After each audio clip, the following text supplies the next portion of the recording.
take too long to develop. For example, sloped armor. It would be developed in 1946. So it would be very bad, right?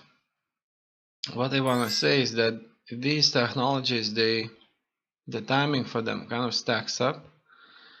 So you can't just research a technology that was normally... So in other words, you can't go with AK-47 assault rifle in 1939 just because you figured out you want to make an assault rifle in 1936. It doesn't work like that. Like if you start to research assault rifles, and the research time will stack up to a level where you'll get an AK-47 instead of in 1947, you'll get it in 1945, but you'll just simply lose that technology slot because it will be always taken. So 2-year difference, and but you won't be able to research maybe in 5 additional technologies that you would have up to date in exchange for one that you get 2 years early, or even a year early.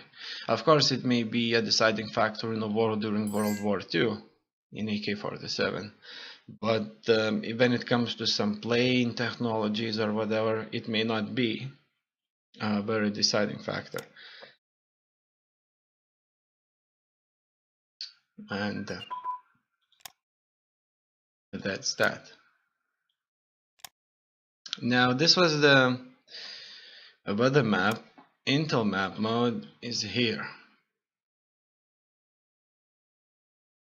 We can see what do we know about our enemies in here. So this may make be of an interest later. What a fight. This is a match that was done and was very important in those times. So if today, for example, we watch football and we talk about football and NBA and baseball, soccer, at that time they used to like watch boxing and so on. It used to be a big thing at that time. Revolt map mode, it's fine. I turned off the revolts because they're broken. Like for example, you can get 10 revolts in a matter of months during peacetime, which is broken. Of course, during a wartime, it would make sense that the game is making you like allocate troops from the front line to your backyard so that you could deal with the rebellions. But currently, it just feels broken, right? You can have some control over it, but just not now. Okay, so region map mode. So these are regions, like full provinces. You can have it like that. Supply map mode. It pretty much shows where the supply is traveling. Because I turned off the supply, we can't see the supply routes, but we can still see that some provinces have more supply than others.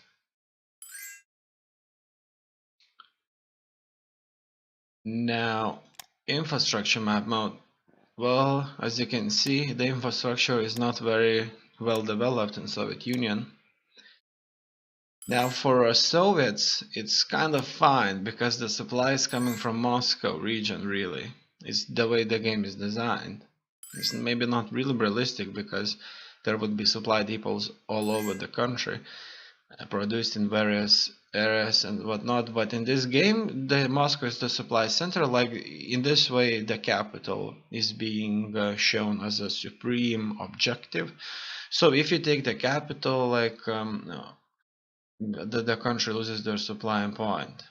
So what happened here is that Soviets from the very beginning, they themselves, they were kind of broken with the supply system. But in Eastern Europe, the supply is perfectly develop the infrastructure, roads, bridges, whatnot. So what happens is that in the western area, they get supplies without any problem anywhere they want. And in Soviet Union, if the Nazis go in too deeply, they just start to be hit by this bad infrastructure and start to lose supply along the way to the divisions because of the bottlenecks and whatnot. This is the victory point map. So in order to win the game, really to break the country, you need to take all those highly populated areas. So without, of course, without the people, the country wouldn't really make sense. Yeah, so if you have, for example, a Soviet Union with lots of land and no people living in it, then the Soviet Union only exists in your mind.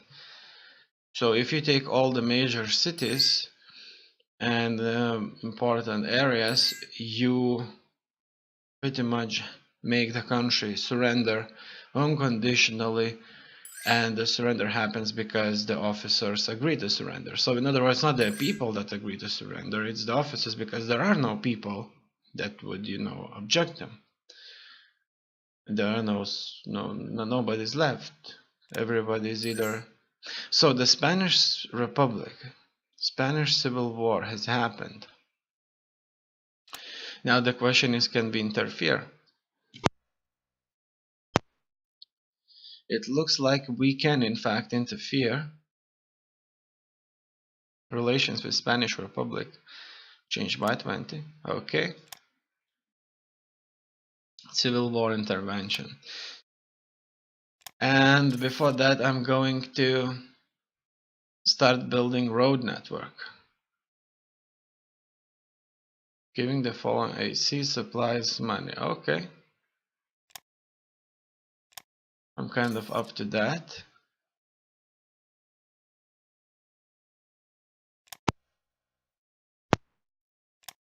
And we can continue building everything and anything we wish. Spanish Republic Road Network, Spanish Civil War intervention. In early 1936, after the electoral victory of socialists, popular demands for social equality evolved into virtual. Okay.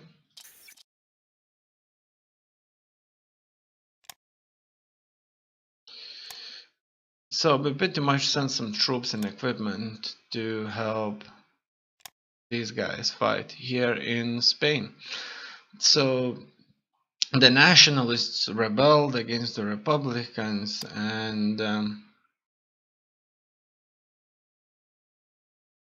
in history, the nationalists won. Prohibit the establishment of new parties. There has been ongoing discussion in our government for some time now in regards to whether new organizations such as trade unions and political parties should be allowed to form or not. Several of our ministers are of the opinion that it poses too much of a threat to our current government, and that it would be better instead to impose certain restrictions and increase control of those aspects of life. And it seems a bit extreme. Not a date of Soviet gets new parties prohibited.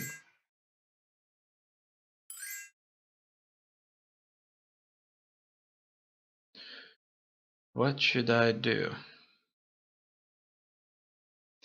I'll just probably go with some dissent, which I can get rid of quickly. And will prohibit all those parties from emerging. Because it only cost me some dissent that can be bought. Like the people can be bought with things. And if they thought that they won't get a better life, we'll just give them things like money and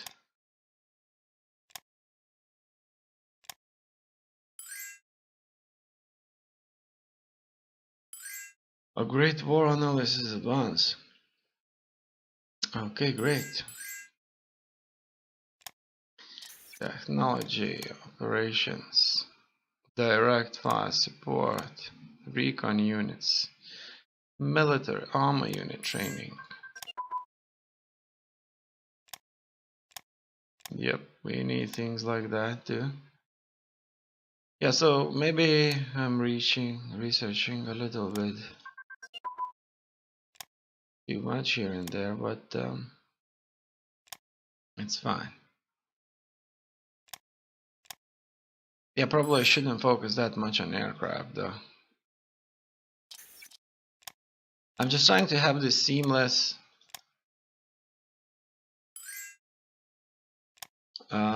research